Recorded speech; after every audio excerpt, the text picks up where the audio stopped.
Le bonjour dans cette vidéo consacrée à la construction des projets en C ou en C++ à partir de Makefile. Pour ça, et pour vous expliquer comment on construit un Makefile, on va faire un tout petit projet avec quelques fichiers. Donc le premier fichier, c'est le point d'entrée dans un projet en C ou en C++, c'est le main.c. Comme on va avoir besoin peut-être d'afficher des choses ou d'importer des choses, donc j'ai ici deux commandes préprocesseurs, donc deux include. Une première include sur le stdio.h et puis ensuite le stdlib.h, donc qui est classique en C.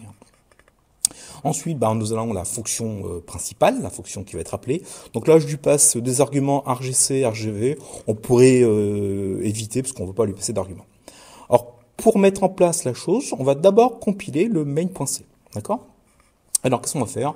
Là, on va pas faire des choses très compliquées. On va juste lui afficher. On va faire un petit printf. On va faire, je sais pas, qu'est-ce qu'on peut lui mettre ? Opération. Voilà, OK. Un petit retour à la ligne, voilà, on ferme les cotes, point, on n'oublie pas le point virgule. Voilà. Et bien voilà, on voudrait compiler ce petit projet et pour qu'il nous affiche ensuite dans le terminal ou dans la console, opération OK. Donc on va construire le Makefile. Donc le propos du Makefile, c'est à partir des sources .c, .h de votre projet, de construire à la fin le fichier exécutable. Mais avant, il va créer des fichiers intermédiaires, que ce sont des fichiers .ob, objet, si vous voulez, .o, donc le binaire. Et il va ensuite lier vos fichiers aux bibliothèques que vous avez utilisées pour ensuite créer ce fameux exécutable. Donc voilà le propos du Makefile, c'est de construire ce fichier exécutable. Quand vous utilisez un IDE comme CodeBlocks, Visual Studio, Eclipse ou d'autres, ce Makefile est caché, donc vous le verrez jamais, d'accord ? Vous cliquez sur un bouton et l'IDE, lui, est capable ensuite de créer ce fameux fichier Makefile. Donc là, on est là pour apprendre. On va apprendre à faire notre propre Makefile. D'accord ? Donc à partir du main.c, dans le même répertoire, on va créer un Makefile. D'accord ? M-A-K-E-F-I-L-E. Très important. Makefile. Alors, vous remarquez tout de suite que les commentaires, ce sont des dièses. D'accord ? Donc, quand vous mettez un dièse, et bien, c'est un petit commentaire. Il n'y a pas de problème de compilation. Donc, on va faire un Makefile pour tutoriel. Voilà. Et pour créer les fameux points objets et les exécutables, ça se passe comme ceci. On a d'abord la cible. Donc, sur quel fichier cible vous visez ? Deux petits points. Vous stipulez les dépendances dont dépend la cible. D'accord ? Pour construire cette cible, il faut que j'ai ce fichier-là, ce fichier-ci, ce fichier-ci. Et les dépendances, si je modifie ce fichier A, eh bien, automatiquement, l'exécutable doit changer. Si je modifie le fichier C, automatiquement, le fichier B doit être peut-être modifié et peut-être modifier le A, etc. Donc, on va donner toutes les dépendances. D'accord ? Et ensuite, les commandes pour créer cette cible. Attention, n'oubliez pas de faire un tab, il y a deux petits points, et vous passez les commandes de construction. Donc, vous allez voir, on va faire des petits exemples, ça va être plus clair. Mais avant, on va créer quelques variables. D'accord ? Alors les variables, ça nous permet ensuite de changer quelques paramètres assez rapidement sans rentrer dans toutes les lignes. D'accord ? Donc la première variable qu'on crée en général, c'est le compilateur utilisé. Donc on va créer une variable que j'appelle cc, avec deux grands C, égale gcc. Donc là, je stipulerai que je vais prendre le compilateur du projet GNU Linux gcc. Mais on pourrait tout à fait utiliser le compilateur G++. D'accord ? Donc là, on va faire simple, on va prendre le compilateur GCC. Donc grand C égale GCC. D'accord ? Donc grand CC, ce sont une variable qui vaut GCC. Quand vous compilez, on peut stipuler également quelques paramètres de compilation. Est-ce que vous voulez qu'il affiche les warnings, les informations de compilation ? Est-ce que vous voulez qu'il optimise votre code ? Eh bien, on va créer une variable qui s'appelle cflags égale donc moins grand W all, donc on va afficher toutes les informations, et moins grand O, attention, pas 0, un O comme optimisation de niveau 2. Donc on va créer une variable interne, cflags, égale moins all, moins O2.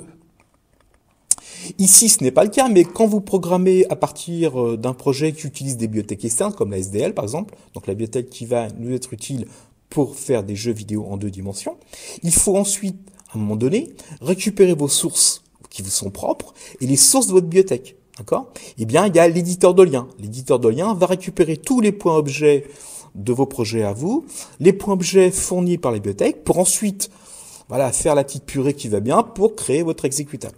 Donc il y a des variables d'édition, si vous voulez. Eh bien, ces variables d'édition, on va les mettre également dans une autre variable qu'on appelle L, D, comme linker, flags.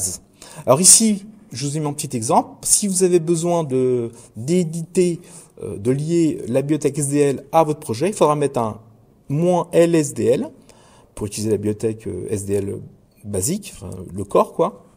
Et si vous utilisez l'extension image de la SDL, il faudra mettre -LSDL underscore image. Si vous utilisez le module mixer, il faudra faire -LSDL underscore mixer pour importer les fichiers binaires du mixer dans vos projets à vous. Et si vous utilisez la TTF, il faudra faire -LSDL underscore TTF. D'accord? Donc là, évidemment, je ne vais pas utiliser la SDL, donc on ne va pas mettre de LD flags. Donc là, on va le laisser en commentaire. Là, on va mettre un petit commentaire ici. Et à contrario, je vais laisser quand même LD flags. Donc, voilà. Et un petit CTRL S pour sauvegarder. Pensez à sauvegarder. Un bon programmateur, c'est quelqu'un qui sauvegarde. D'accord. On peut aussi définir le fameux fichier exécutable. Donc on va créer une variable EXEC comme exécutable. Vous remarquez, toutes les variables ici sont en majuscule. D'accord? Bon, c'est une règle qu'on se fixe. Et vous lui donnez un nom d'exécutable. Donc là, je l'appelle action, mais on peut lui mettre n'importe quel type. On peut appeler, par exemple, opération, par exemple. Alors, habituellement, moi, je rajoute l'extension .x pour stipuler, quand je vois tous mes fichiers, je dis, l'exécutable ici, c'est opération. On va rajouter opération.x. Vous n'êtes pas obligé, vous pouvez laisser votre fichier sans extension. D'accord? Donc, on résume. On a créé des variables qui nous seront utiles ensuite pour la lecture du code et pour simplifier les changements éventuels. Donc, une variable de CC qui contiendra le compilateur. Une variable CFlags qui donne des variables de compilation. On va afficher les warnings, on veut optimiser le code de niveau 2. Des variables d'édition de liens, qu'on appelle LDFlags. Ici, vide, mais si, par exemple, dans votre projet, la bibliothèque 1 arrive, eh bien, vous importez dans LDFlags les variables d'édition. Et on va créer un fichier exécutable. Donc, on va créer la variable ex qui s'appellera opération.x. Voilà. Et puis ensuite, bien sûr, il y aura à mettre en place les fichiers objets. À un moment donné, quand votre projet est quasi fini ou quand il est fini, les fichiers objets, les fichiers binaires intermédiaires, on n'en a plus besoin. Il serait bien de les supprimer. Alors, on va pas s'amuser avec un explorateur de fichiers à prendre les fichiers les uns après les autres et faire sup. Non. On va créer une commande qui va nous permettre de faire cette opération. Alors la commande en général, on l'appelle clean, nettoyage. Donc ici, j'ai créé une cible. La cible, c'est la commande clean. D'accord? 2 petits points. Y a-t-il des dépendances à clean? Bah non, il n'y a pas de dépendance. Clean, c'est clean. Donc clean n'a qu'une dépendance. Donc clean, 2 petits points, rien. Et puis ensuite, on va créer la commande qui va nous permettre de faire du clean.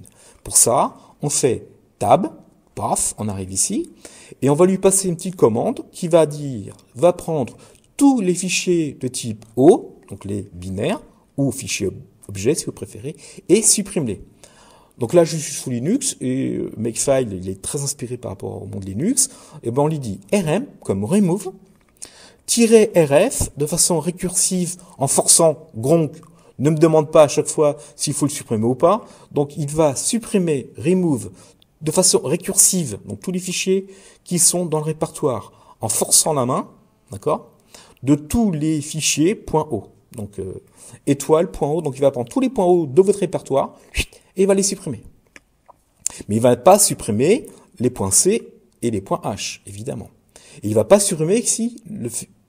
supprimer également, je bafouille, le fichier exécutable, d'accord? Eh bien, là aussi, on va créer une autre commande qui va faire que les choses soient encore plus propres. Donc, cette commande, en général, on l'appelle mrproper. Donc, mrproper, c'est la cible, voilà. Cette cible, elle a une dépendance, et oui, parce qu'on voudrait en même temps nettoyer les points O et les points X de notre projet. Eh bien, le mrproper a une dépendance. Cette dépendance, c'est la commande clean, d'accord? Donc, en faisant mrproper, vous allez faire en même temps un clean. Et la commande est un peu semblable à ce qu'on avait au-dessus. On va faire un remove, donc rm, de façon récursive, mais là, bon, oui, de façon récursive, -rf, comme tout à l'heure. Et comment appeler la variable qui s'appelait ex, qui contient à l'intérieur opération x? Eh bien, vous faites $, entre parenthèses, le nom de la variable. D'accord? C'est très simple. Alors, on va créer notre projet. Donc là, on ne crée rien. Hein. On a pour l'instant juste deux commandes. Une qui va supprimer les points hauts, une qui va supprimer les points hauts et les fichiers exécutables. La première cible, c'est de faire tout votre projet. Eh bien, la cible, on l'appelle all, comme tout projet. Elle a une dépendance, cette cible. Quelle est cette dépendance? Eh bien, la dépendance, c'est le fameux fichier exécutable. Donc, si à un moment donné, le fichier opération X change, il faut changer tout le projet. Donc, il faut compiler à nouveau la chose. Donc, il a une dépendance. Cette dépendance, c'est l'opération X. Alors, comment accède-t-on à opération X? On y accède à partir de ex. Et comment accède-t-on à la variable ex? Eh bien, on fait $, entre parenthèses, ex. Fermez les parenthèses. Bien. Donc, ça, c'est la commande. Enfin, c'est la cible de construction. Alors, l'autre cible de construction, c'est ce fameux $ex. D'accord? Voilà la cible. Alors, cette cible, elle dépend de quoi? Eh ben, elle va dépendre de tous les fichiers objets dont on dispose. Alors, pour l'instant, on n'en a qu'un fichier objet. Enfin, là, pas encore, mais on l'aura tout à l'heure. Le premier fichier objet, c'est le fichier main.o. D'accord? Donc, ce main.o, en changeant, il faudra ensuite que tout change. Donc, le fichier exécutable va être dépendant du fichier main.c qui va être ensuite à l'origine du main.o. Bien. Alors, comment, à partir du main.o, obtient-on l'opération .x? Eh bien, c'est une opération de compilation. Donc là, c'est une commande, donc on fait tab, on appelle le compilateur, donc le compilateur CC, j'y accède via la commande, donc je fais $, entre parenthèses, CC. Fermez les parenthèses. D'accord? Et je vais prendre tous mes fichiers objets, donc main.o, et les autres si je les ai, et je vais dire qu'en sortie, donc -o, attention, pas 0, hein, O comme output. Donc en sortie, tu vas générer quel fichier? Ben, le fichier. Alors voilà, on va le faire en live, on va le faire directement en dur. On va l'écrire directement en dur. Opération .x. Mais il faut aussi utiliser la variable d'édition de lien, d'accord? Donc $ld flags. Donc, à partir de cette commande-là, j'aurai l'exécutable. Je répète, en faisant compilation à partir du fichier main.o, donc à partir du fichier objet ou binaire.o, tu vas sortir -o, le fichier opération.x. Et tu vas en plus y ajouter les fichiers qui seront donnés par l'éditeur de lien ici. Donc si j'ai une bibliothèque SDL, ben, je vais importer mes LDSDL, images, mixeur, TTF. D'accord? Bien. Mais vous sentez qu'il y a un autre problème. Comment obtient-on le main.o? Il faut le faire une nouvelle cible. Donc la nouvelle cible, c'est maintenant main.o. D'accord? Cette cible, elle va dépendre de quoi? Bah, pour la construire, cette cible, on part d'un fichier. Ce fichier s'appelle main.c. Et si le main.c, il y a d'autres fichiers dans le main.c, il y a d'autres dépendances. D'accord? Comment obtient-on le main.o à partir du main.c? C'est également une autre commande. Donc on va à la ligne, tab, on appelle le compilateur. Voilà. Et là on lui dit, tu vas prendre le main.c. Et à partir de ce main.c, tu vas construire en sortie le fichier objet main.o. Alors en C, en C++, on fait ça comme ça. On fait compilation, -c, donc récupère le fichier pour la compilation du main.c. Et en sortie, -o, effectue le main.o. D'accord? Et on va lier maintenant non plus le LD flags, mais on va lui appeler maintenant, donc %, entre parenthèses, C flags. D'accord? Donc chaque fichier objet sera affecté à la variable C flags. Donc on résume. Ici, je vais construire tout mon projet. Mon projet, il a une dépendance. Cette dépendance, c'est opération.x. Cette opération.x, ce fichier opération.x, ce fichier exécutable, on va le construire. Comment? Via la cible. Donc maintenant, c'est lui la cible. Cette dépendance, c'est laquelle? Eh bien, à partir de tous les fichiers objets de mon projet, je vais construire mon fichier exécutable en utilisant en plus l'édition de liens des bibliothèques extérieures. Donc pour ça, je fais compilation, on prend le main.o, donc le fichier objet, et on sort en sortie, -o, opération.x. Et on lit bien sûr le ldflex. Le main.o, comment je l'obtiens? Ben, je l'obtiens à partir du main.c. D'accord? Ce main.c, je lui dis maintenant récupère ce main.c, donc compilation, -c, main.c, et en sortie, -o, effectue le main.o, et en lui ajoutant en plus les variables de compilation. Donc contrôle. Voilà, CTRL S pour sauvegarder la chose. Et maintenant, j'ai tout pour effectuer la compilation. Donc, on va dans le répertoire où vous avez votre projet. Voilà, ici. Vous ouvrez un terminal dans votre répertoire. On va mettre en plein gros. Donc, si je fais un ls, voilà tous les fichiers dont je dispose. Et maintenant, pour compiler, c'est très simple.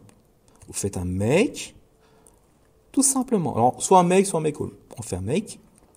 Donc, il vient de créer gcc -c main o nanana ici. Donc, dans cette ligne-là, voilà. Dans cette ligne-là, il vient de créer le fichier objet main.o en liant -o optimation. D'accord? Puis, deuxième opération, en ayant obtenu le main.o, il va maintenant créer le fichier exécutable en faisant gcc main.o -o opération.x. Il est probable que maintenant je retrouve dans mon répertoire le opération.x. Alors, sous Linux, pour lancer un exécutable, il suffit de faire répertoire actuel / et vous faites opération.x entrée. Et il affiche opération OK. Vous avez construit votre fichier exécutable. Si vous voulez supprimer, on va faire un petit ls, si vous voulez supprimer tous les points O, par exemple ici, j'ai main.o. Alors ici, j'en ai qu'un, mais tout à l'heure, vous verrez que dans peu de temps, on en aura plusieurs. Donc si je veux le supprimer, c'est très simple. Vous faites un make clean. Il vient de faire la commande rm-rf étoile.o. Il est probable que vous n'ayez plus de point O. Donc tous les fichiers objets de votre répertoire ont disparu. D'accord? Et si vous voulez supprimer opération.x, vous faites un make mr proper. Entrée. Il vient de supprimer tous les points O et tous les points X. Du coup, maintenant, je n'ai plus mon fichier exécutable. Je ne peux plus exécuter. Il faut que je refasse à nouveau un make. D'accord? Merci pour votre écoute. Et puis la prochaine fois, on essaiera de compléter un peu ce projet. Merci.